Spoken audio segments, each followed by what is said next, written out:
What's going on, everybody? Welcome back to another GIM video and another intro recorded at Otto's Grotto while we're barbarian fishing. On the way to maxing, it's important to always be doing something, and for the foreseeable future, at least until we hit 99 fishing, the best place to record my intro while skilling and progressing and still being able to speak coherently and think about what I'm saying is barbarian fishing. Previously, well, we've been doing a lot of barbarian fishing, we've been doing a lot of agility, and we've been doing a lot of resource gathering on the already maxed account in the GIM to prepare ourselves for various other skilling grinds. As for the resource gathering, I guess more specifically, we've been working on collecting Fletching EXP, and then we look ahead as to how we're going to tackle getting Prayer EXP. Back on the RD rooftops, we are now under 200 fire battle staves remaining, and I think I'm going to call it there in terms of all the high alking. We have 12 mil sitting in our inventory right now, and then we have another 38 mil, I think, last time I checked, in the bank, and then we have the 20-something mil where we're purchasing the broad arrowheads right now. I'm going to save the rest of these battle staves. We obviously have a bunch in the other elements, like the earth and air ones, that we're going to save for a rainy day, but I do think we have more than enough for all the broad arrowheads now. I'm going to take a bit of a break in multi-skilling in that regard and just simply do the agility laps because, well, once we start the fletching, we're going to be doing that for quite a while. So I'm going to take the chance to just sit back and relax while I still can. If we can get all the fletching done while we're still doing agility, it means our construction grind is going to be super laid back as we won't have to multi-skill then. Simply just fly around the map, teleport to the different cities and towns, and do our Mahogany Homes contracts. But we'll see what happens. As of right now, I don't know when I plan on doing construction. I do know that I want to get 99 agility out of the way, and hopefully along the way we get 99 fletching. If not, no big deal, we'll continue that another time. I do have to look ahead, and I'm thinking I want to do Slayer sooner than later, and that kind of goes hand in hand with Prayer, because I want to get higher Prayer to do Slayer more efficiently, but there's also a whole ton of other skills left. We're currently 1997 total level, so we're very far ahead, or far away, and we are a long ways away from maxing. Another day on the RD rooftop course. Now, previously I said that because I'm still buying the arrowheads, I'm just going to chill in terms of multi-skilling, but that's not true. I have these arrow shafts and feathers that I can go ahead and start making into headless arrows already. This is not going to be too much EXP, but obviously this is a very important step, and in my roughly 1.1 million number, this is something I took into account, so I might as well get started on this. I guess there's not too much downtime or time to just sit back and relax after all. Let's get started on these headless arrows. The first of many. Now I gotta figure out a way to do this efficiently because honestly on this course there's not too many windows to get too many of them in. I think the strategy here is I'm just gonna have to hold down spacebar. For example, this longer run right here, I could probably get in a few EXP drops, 2 even right there. And then, obviously, I can't get any right here. So yeah, we're going to feel this out and see where we can fit fletching in. High alking, unironically, was actually easier. Alright, we're a few laps into this now, and I've began fletching, and I discovered there's really only 2 segments of this course in which I can do it somewhat efficiently. So right here, I can get 2 EXP drops in, and then obviously I have to click. And right here is a pretty long animation of my character just, hopping over the stalls on the floor there. And then we start a new lap. And right at the beginning of this new lap, again, right here is where I can get like 2 fletching EXP drops. And I think that's about it, really. It's hard to squeeze in any fletching at the north side over here, so I don't think we can really get that in. Now, if we were making darts or something, that might be a different story. But here, we have to click on the arrow shafts, then the feathers, and hold down spacebar. And it does take, we're going to try right here, right? I end up having to pause right here, which is, not too big of a deal, but it's not really zero timing if you have to slow down, right? So, yeah, I'm going to be mindful of that and keep my agility EXP rates up. Not that we're, sweating too hard or anything, but it would be a bit silly to slow our agility EXP down in the name of getting fletching when we're trying to 0 time fletching more or less. Another nice little milestone here. This is actually the completion of 501, but we passed 500. Another 500 to go for the big 1000. And then again, we've been doing barbarian fishing, so I'm curious to see how many laps that's really going to save us. But we should be expecting to do over 8,000 laps. We now have 424,000 broad arrowheads, but we just have 1.5k GP left. Prior to this, after we were done buying all the feathers, we still had over 20 mil. Now we're left with nothing.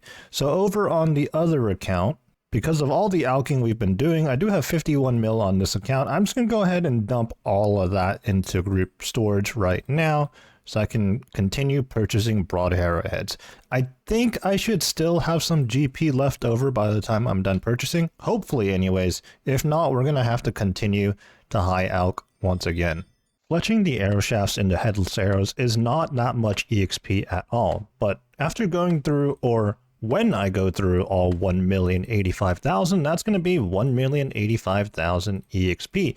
And funny enough, I'm not exactly gaining the most EXP while I'm on the course. I'm actually gaining the bulk of the fletching EXP while I'm doing the birdhouse run. As I run from birdhouse to birdhouse, I'm getting the fletching in, and you can see each EXP drop is just 15. But yeah, it's going to be slow going right now, but the moment we're done with making all of them into headless arrows, we're going to start making the broad arrows, and the EXP is really going to pick up. Speaking of the broad arrows, in terms of the arrowheads, we're now just under 700k, and once again, the cash stack is depleting. We started out with like 51 mil after we traded over more GP, and now we're down to 35 mil. It should cost us, I don't know, another 20-25 mil or so to get to the number we need. Initially, I was under the impression that we'd be done with fletching well before agility. Now, I'm not so sure anymore. In order for us to keep up a relatively efficient level of agility training, we can really only get like 4 EXP drops in terms of fletching per lap. So that's way, way more agility EXP than fletching EXP an hour. At least right now anyways, with the arrow shafts. Again, every 50 minutes we do a birdhouse run, and during that time I actually get a lot more headless arrows made rather than the, I don't know, what is it, like less than 100 arrow shafts I make per lap here at the Arty course. Of course, we're doing hundreds and thousands of laps here though, speaking of which we're over 600 laps here now. But again, the magic number is 8,600 something. Maybe save a couple hundred laps courtesy of barbarian fishing, but we'll see where we end up. And while we're doing the laps, I've been looking ahead, and something I have to consider is herb lore. I've mentioned that I have most 99s banked in the account, and in terms of the actual herbs, I do have the herbs needed to get to 99. But secondaries are a different story. I'm going to have to definitely buy more Eye of Newts for super attacks, and collect other secondaries. Some are more painful to collect than others. For example, I'm actually going to have to do herb and flower runs for limpwort roots. But I've been thinking, these marks of grace that honestly I've put a really low priority and emphasis on. Like I said, you know, it's always about the EXP and not so much the marks of grace. But this could come in handy for herblore EXP as we make staminas, as well as extended staminas. The secondaries for those are very easy to obtain, that being the Mortmire fungus. I think maxing the Gim the second time around on this account is honestly not too different than maxing the first time on a solo Ironman. With a few exceptions, for example, crafting, we've heavily relied on gems and battle staves, something that's certainly not the case when you're playing a singular Ironman. You're definitely going to have to do your giant seedweed runs and mine a whole lot of sand for molten glass. As for the other skills though, the strategy is the same, except I have the luxury of saving myself some time by doing the resource gathering while I'm training another skill. So a huge time save in that regard. For example, right now we've been buying arrowheads while I'm training agility. And when it comes to herb lore, I'm going to be collecting secondaries on the maxed account while I'm either actively already training herb lore or yet again doing another skill. When it comes to construction, luckily I already have the planks banked, but we're still going to be using the mahogany home scaling method because that's going to be the best value for our planks. Plus, if we're doing it like a more traditional construction method, I actually don't have enough GP or the planks to do so. It's been quite some time, but we surpassed the 1 million threshold for the broad arrowheads. Just another 80,000 or so to go. And then we'll trade these on over to 416 Hero. And then we'll begin sorting out our prayer situation. Now, how long has it been? Well, I'm on lap 711 at the RD rooftop course now. So yeah, AFK purchasing the broad arrow packs is pretty much as slow as buying the feathers was, but you know what? That's fine. Better than world hopping and spam clicking, in my opinion. Oh wow, I was not paying close enough attention. We got a little extra. Maybe we'll end up needing it just due to some miscalculations and whatnot. So 1,088,000 broad arrowheads. Went ahead and chucked those broad arrowheads into group storage. We have 14 mil GP left over. Almost on the dot, actually. 14,006,000 GP. What that means is we spent, yeah, just about 60 million GP on the broad arrowheads and the feathers. So a lot of GP, obviously. In fact, the most GP I've ever had on the account at once. But well worth it, I would say. I'm going to go ahead and collect those broad arrowheads on the other account. Although I'm going to finish up the headless arrows first before I even start working on broad arrowheads. Kind of delay the gratification of the better EXP drops, if that makes sense. Alright, with all the shopscaping for Fletching out of the way, let's move on to what we need to collect next for prayer. We're going to be collecting dragon bones as our main means of prayer EXP, and how we're going to do that is we're going to be doing blue dragons in the basement of the Myths Guild, which is where we're at now. So let's actually hop in there. Let's sip our anti-fire potion. We do have the one doser. Our quick prayers should be set. I guess it's not set, but it should be set to piety and protect melee. And we're going to run somewhere over here. Let's make sure we have auto retaliate on. And yeah, it could be a little awkward sometimes just based on the size of these blue dragons. We're like inadvertently being safe spotted right now. But if we just maneuver a little bit around. In fact, let's disable sound as well. We really don't need to be hearing these blue dragons right now. In the background, this should be nice and chill. We might opt against using piety. I'm not too sure. We could also adjust our inventory setup a little bit here. We're going to be taking the dragon bones and the blue dragon hide as well. Now, I should have a huge stack of blue dragon hide in the bank, but when I was on the grind to build up the bank on my normal account, I had like a huge stack of blue dragon hide, which was worth a pretty penny, and I decided to drop it to the normal account so I could afford some gear and bonds and things of that nature. This time around though, I think I'm going to collect the blue dragon hide, and that could be another option for us to train our crafting EXP, our crafting levels, as we're still 90. So we'll have a few options in that regard. But yeah, this is what we're going to be doing. We're going to be picking up bones and blue dragon hide. And auto retaliate should carry us through. Again, I might do some adjusting to my inventory setup here, or my gear setup. You can see that I'm actually burning through prayer quite quickly. So perhaps maybe I drop some of the strength bonus gear and add more prayer, or adjust the prayers I'm using. I don't know. It's a feel out process, and I don't quite remember what setup I was in last time I was doing this for this account. That was a long time ago. And that was probably pre-Coliseum. And I definitely didn't have Sunfire Fanatic gear, and definitely no Avernic treads and stuff like that. So right now it's looking like we're burning up prayer too quickly. So we're going to probably adjust that after this trip. All right, not too long later, we're actually running out of prayer now. So this is going to be the last KC, and we're going to TP out. I'm recording this just to see, just to showcase what exactly I'm going to be doing. I have 3 different items in my inventory. I have the Max Cape, the Desert Amulet 4, and the Myth Cape. Myth Cape, obviously, to get here, but when we're, either full on inventory or out of prayer, let's go ahead.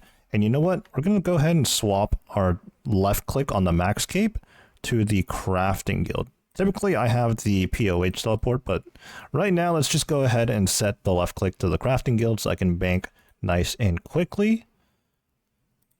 And we'll go ahead and make sure we deposit all the hide and bones. And then we're going to quickly go to the Narda statue for our stat regeneration by means of the Desert Amulet 4. Mistcape teleport is set to left click as well. And we run back and we should be right there. And to be honest, I probably should have brought another anti-fire potion in with me. I would like to use extended ones, but I don't really have a lot of lava scale shards, and I don't want to go out of my way to get those. It would be beneficial to use a super combat potion, or at least attack and strength potions or something, right? But I'm kind of being cheap right now, and I'm not exactly in a hurry on this grind. Again, this is just going to be in the background as I'm running laps. I don't know how much this is going to slow it down by, but I'm going to turn off piety and then just fill up my inventory. I think this is the way to go in terms of just, the least amount of attention I need to pay on here, the better. So we're going to be using Dragon Bones, which is pretty traditional. Most people will opt to use Dragon Bones, whether you're a main or an Ironman. It's usually the go-to. But what is our prayer training method going to be? Well, the best method would be the Will the Altar, and that is something I'm considering. But what is also on the menu, and will probably just lead to a more chill time, is the Varlamore training method with the Blessed Bone Shards. At this point in time, I haven't quite decided which method I'm going to do, and if we do the Varlamore method, we also have to consider whether we want to just do the regular Blessed Bone Shards or combine them with the Sunfire Splinters as well. And that's going to be better EXP, but also we're going to have to make sure we have the Sunfire Splinters. I do have some from all the Colosseum we've done, but certainly not enough for a 99 prayer grind, I don't think. It is important to note that if we're opting for the Varlamore route, we do have to trade the bones over before we break them down into bone shards, as bone shards are actually untradeable. And while we do still have a lot of time right now, since we're in the beginnings of the grind, we're not anywhere close to 99 prayer banked. We have plenty of time to decide, but we will have to make a decision sooner or later because that's going to drastically affect the number of bones that we're going to need. I think even accounting for Sunfire Splinters, the Will the Altar is still the most cost-effective method, but of course it's the wilderness, and I'm currently debating whether or not I want to deal with that. Checking back into the blue dragons here, and it looks like not using piety is perfectly fine. I'm able to fill up my inventory without running out of prayer. And I'm currently questioning whether or not I need anti-fire potions at all, as I'm already using the anti-dragon shield. You can see that I am taking dragon breath damage, but it's very minimal, and I feel like I'm going to get out of here before I even get my health too low. So maybe I can save on those supplies. Currently on Wait For It, we have just over 9,000 Dragon Bones, and we're going to take a quick peek at the banked EXP plugin. And if we're going to be converting all of that into Blessed Bone Shards, that's actually a whopping 537,000 Blessed Bone Shards. Let me do the math real quick and figure out how many Blessed Bone Shards we would need to get to 99 from 63 prayer. Looks like there's a really neat calculator available on the OSRS wiki, and according to that, in order to get from 63 prayer, which is obviously where we're at now, to 99, that's going to be a whopping 12.6 million EXP. So that's going to be over 2.5 million Blessed Bone Shards if we're not using Sunfire Wine. If we were using Sunfire Wine, it's going to be roughly 2.1 million. Either way, that's a lot of Blessed Bone Shards. All that rambling about the Blessed Bone Shards and Prayer EXP, but it's time for a birdhouse run again. And currently we're halfway to 90 hunter. So that's going to be pretty nice when we do get there. Another skill in the 90s. But obviously once we get past 92, things are going to be slowing down. But the way we're doing hunter with the birdhouse, it's not quite passive, but it's not something that we're actively training, and it's just going to slowly add up over time as we work on all the other skills. Alright, I have peeled off from the Arty rooftop course, at least for today, as we've accomplished a lot actually, and it's time to just sit back and chill out a little bit at the barbarian fishing. So let's go ahead and put these away. And actually, no, I need the feathers, still need those. Give me my feathers back. And I've been doing a lot of mobile barbarian fishing actually. So no 3-ticking there, but like I said, just coming here to chill out. Much lower intensity than fletching and doing agility at the same time. And we're actually just 2 hours away, or 1 hour if we do want a 3-tick, from 95 fishing. I've been doing a lot of mobile, like I said, and I've actually been trying to time it to where I can still catch us getting a level when I'm actually recording on my PC. That way I'm not just showing like a screenshot or something of my phone while I'm fishing there. So I'm probably going to try and get this 95 before I get off the PC for the night, and then we're probably going to do a lot more fishing on mobile.